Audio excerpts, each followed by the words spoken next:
Assemble! Stay dandy, baby. Get ready for a boatload of exposition, chocolate bars, and action, and another awesome episode of Tower of God. First and foremost, I want to thank all of you guys for continuing to watch and support these videos. My Tower of God reviews have been doing very good with lots of likes and lots of great comments and discussions. You guys are also really helping me understand the world of Tower of God just a little bit more, and I appreciate the fact that a lot of you, most of you, are giving me spoiler warnings. Because again, my favorite thing about Tower of God is just learning a little bit more about all of these characters, the lore, the world, everything. And this episode right here is just filled to the brim with all sorts of brand new information and even a little bit of action at the very end, leading to a very fantastic cliffhanger. So let's just go ahead and dive right in. The bulk of this episode is dedicated to all of these characters going through some brand new training. They're all going to be given a brand new position. This is something that they sort of hinted at a little bit earlier on in the series. Basically, a lot of these people have these titles, such as Fisherman, or Scout, or Light Bearer, and we get to see that all of these characters are going to be assigned these very specific roles in this episode. First, there's the Fisherman, which has absolutely nothing to do with actual fishing. It's actually sort of like a warrior who can get up close and do a lot of damage in close quarters combat. Next up is the Spear Bearer, and when I heard that for the very first time, my first thought was, yeah, this is definitely going to be Rack Wraithrazor's position, and indeed, it certainly is. Basically, they're characters who fight at a distance with their long-range weapons. There's the Light Bearer, whose name is quite literal. They are actually able to sort of light up a battlefield, so to speak, especially if it's set somewhere in darkness. Along with that, we have the Scout, another very obvious name. They're there to sort of scout out the field, to do a little bit of reconnaissance, to do a little bit of intel, so to speak. Characters who aren't necessarily super powerful, but can actually use their mind. And lastly, we have the Wave Controllers, the characters who can control Shinsu to a great degree, kind of like what we saw from Bam in the last episode. Essentially, they can manipulate the water energy of Shinsu and weaponize it in a number of cool ways. They're also there to sort of be like the directors of their teams, their respective like teammates, sort of acting as like, say, this is going to sound a little weird, the Captain America of the group. A Captain America that can shoot a giant water Kamehameha blast. So that's our big information dump on the position. The rest of the episode follows the main story taking place after the end of the Crown Game, where Bam has been recovering for 5 freaking days. Yeah, he's been out for that long. And unfortunately, he does not get his reunion with Rachel. Rachel actually does end up meeting with Khun, and she basically says that she doesn't want to interact with Bam. There's not going to be any meeting between these characters. She doesn't want to interfere. She's still going to go through with her plan to try and see the stars. Whatever the hell that's supposed to mean.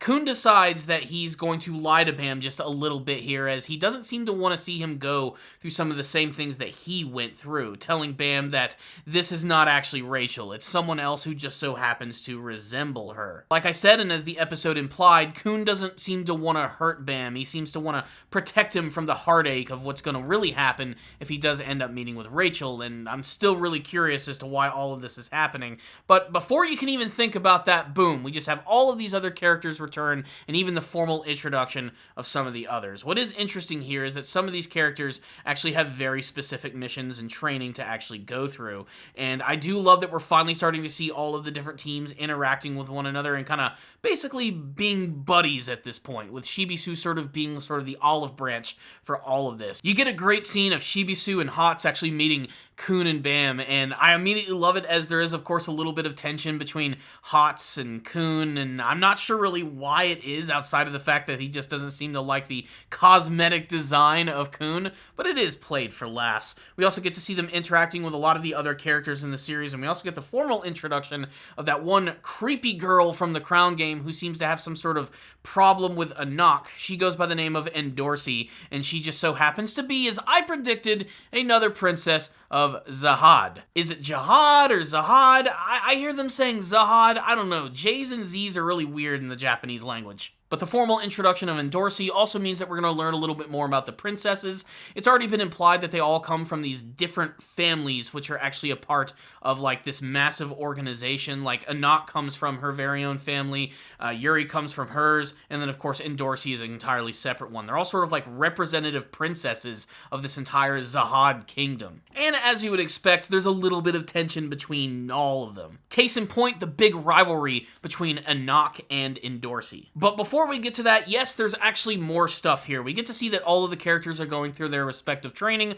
with Rack training to use his spear properly, even returning to the wild to pump himself up so that he can take out this one target with a massive spear. He ends up getting one-upped by that one member from Rachel's team, the one big, giant, scary-looking dude, and of course, this really just sort of pumps him up even more. As for Kun, I'm not quite sure if they specified what his position is actually going to be in the series. If I had to guess, he's either going to be a light bearer or a scout. That's the way that I could have seen it. But then again, he's capable in combat. For all we know, he could be a fisherman as well. But then, of course, we go to Bam, who, of course, gets a brand new outfit, which is awesome because it makes him look way more distinct. And we get to learn that he's going to be a wave controller. And he actually does go through a course in this class, which is being taught by some weird-looking Pokemon dude. I don't know. He looks like a giant fluffy sheep with a mouth made of mustard. By the way, that was really fun to say. There's a number of other characters who are going to be wave controllers as well, a lot of returning characters that we've seen. We have Ho, the one weird dude with the horn. We have Lauro, who of course is a wave controller. I think that's when the concept of wave controllers was introduced, when he did his attack against Anak in the Crown game. And then we also get that one redheaded character, the one who is mysteriously wearing that skin-tight suit and the crazy mask, and she's just sort of there. She has no ill will towards Bam, but it's very obvious that there is some sort of tension between these characters. Bam, of course, being very nice, but she's still incredibly mysterious, and I can't wait to see what her deal is, and frankly, she just looks really badass. During Bam's class, we get to see that as wave controllers, they have to form a contract with an administrator, which is some sort of weird otherworldly creature, which is going to somehow allow them to use Shinsu. I'm not sure how this works, especially because they don't get into the major details of it, but we get to see that Bam pulls out his pocket, the weird little orb thing, and he's able to form a contract with some weird, mysterious monster that we don't even get to see all of. Like, we just get to see its face, like, up close, and it's this weird, like, disturbing Cthulhu-looking monster thing. I don't know. It's like something out of, like, a nightmare. I don't know what the deal is here. According to this creature, he's going to act as more of a shackle for Bam, which leads me to believe that these things are not exactly going to be the most happy, buddy-buddy familiar that you could think of. It's probably gonna come with a lot of risk. But we get to see that he is even starting to train and use Shinsu in a quite confident way, which is awesome, because he doesn't have the Black March anymore. I actually didn't even mention that in my last review, that, yeah, Anak actually does end up winning the bet, and she does have the Black March. The thing is, she can't really use it, and the Black March only wants to work with a handsome man, which mostly just serves as a joke to show that Shibisu apparently isn't handsome in the eyes of a weird freaky sword spirit, but still, it's interesting. I have a feeling she's eventually going to give the Black March back to Bam. But now, let's talk about Anak a little bit more, who I think is probably one of the most interesting characters of the entire series. And this episode finally starts to delve into who she truly is and why Endorsi always seems to call her an imposter princess. We get to see that Anak and Endorsi and a number of other people are competing in a big training session where they have to battle on these towers where they can fall off the side, presumably to their doom. And we get to see that both, of course, Endorsi and Anak are immediately fighting each other, with Endorsi seeming to have a little bit more fun with this, throwing away her sword, which they call a needle, and Anak just immediately going on the chase, desperately trying to take her down, even going as far as to throwing her sword away and using the power of Shinsu to amplify herself to use some really awesome lizard girl martial arts. But this is all essentially just a segue into her backstory, because basically, Endorsi is able to knock her out and block one of her attacks, and realizes that this Anak is actually not the real Anak. That's the reason that she's called an imposter. We get to go a little bit more into Anak's backstory and learn that apparently her mother is the true Anak Zahad, and at some point in time, her mother and her mother's lover were hunted down and killed by the other princesses of Zahad. basically leaving this other girl, this little girl who took on her mother's name, to sort of act as her, and the only reason that she's even a part of this entire thing trying to climb the tower is to get revenge and kill the other princesses of the series. And it's a lot of information to take in this episode, but honestly, it's really cool, and it gives her character a lot more motivation, and man, it's just awesome. I really love Anak a lot. You know, they're doing a great job of, you know, just building these characters and showing how layered they truly are, and now I just see Anak as someone else completely different outside of just this random warrior girl. There's a lot more to her, and why she seems to be so obsessed with the princesses and the 13-month series weapons. Just man, there's a lot to take in this episode, and now I can finally understand why a lot of the people who actually like read the webtoon and everything say that the pacing is going really fast, because there was a lot to take in this episode. So, what's the rundown on this episode of Tower of God? Like I said, there is just so much information thrown at the viewer in this episode, and yet I still found it incredibly entertaining, and I'm just soaking it all in and enjoying all of it. Again, as someone who does not read the webtoon, this is still all like a complete mystery to me. And it doesn't feel that overwhelming. It's only when you talk about it out loud that it starts to get kind of insane, because they just go over so many things. The different positions, there's characterization in this episode, there's small moments with Rachel here where she's starting to feel bad over the prospect that she doesn't really get to have a reunion with Bam. It's very clear that she feels as if she's actually betraying him in this episode, just sort of staying in her room and not interacting with him at all. Bam finally not only getting some characterization, but also making a contract with a giant monster beast, which is allowing him to fire off crazy water-styled attacks. And then you have the training sessions with all of the other characters. There's comedy bits with Shibisu, and then you get the big reveal of Anak at the end of the episode. There's a lot going on in this episode, and despite the fact that it's not like a big giant action fest like the other ones, it's still entertaining as all hell, and it's made great by not only these characters, but this incredible mysterious world, which I'm so glad that we got to see more visuals of in this episode. Just all of these like massive towers which are going up into the sky above the clouds.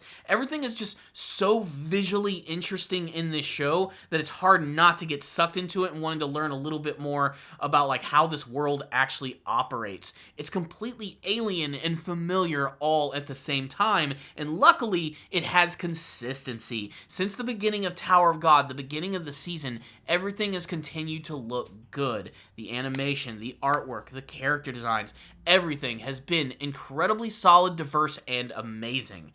That's really the best way to describe this show, is just the greatest slow burn anime that I think I've seen in quite some time. It's such a shame that the first season is only going to be 13 episodes long, but then again, these 13 episodes are jam-freaking-packed with amazing material to chew on and love. So this episode accomplished a number of really great things, not only explaining the whole position aspect, the fact that these characters form contracts with giant monsters to control Shinsu, and that we got the backstory of Anak. And it's not even the full backstory. This is like the condensed Cliff Notes version. I'm sure we're going to dive into it a little bit more as the actual series goes on, but she's without a shadow of a doubt, maybe the most developed character thus far in Tower of God. I mean, everything with Bam is really great, but a lot of the stuff going on with him and his backstory with Rachel and how he actually got to the tower in the first place, like all of that is still being played for a little bit of a mystery.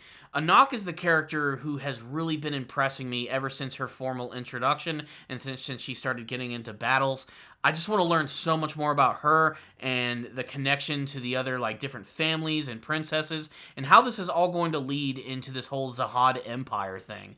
Like, it's just so incredibly intriguing in the best way possible. Production value-wise, like I said, another fantastic episode of the series, which is colorful and has great artwork and even has some pretty cool action at the very end of it.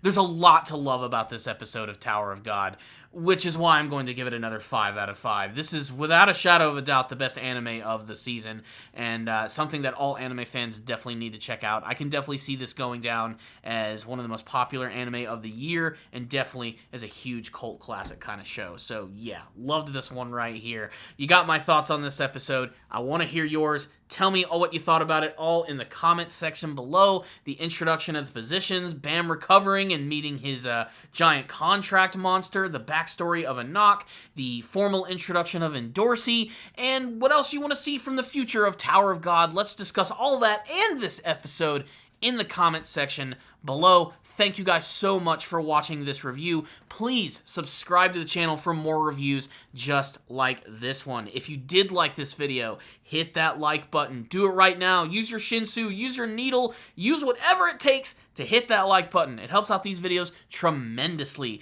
But if you guys want to go the extra mile, please check out my Patreon or PayPal account in the description box below. If you guys make a donation through my Patreon, I will do an anime review of your choice. So please check that out. Otherwise, thank you all for watching. I'll see you all next time. And as always, stay down there, baby.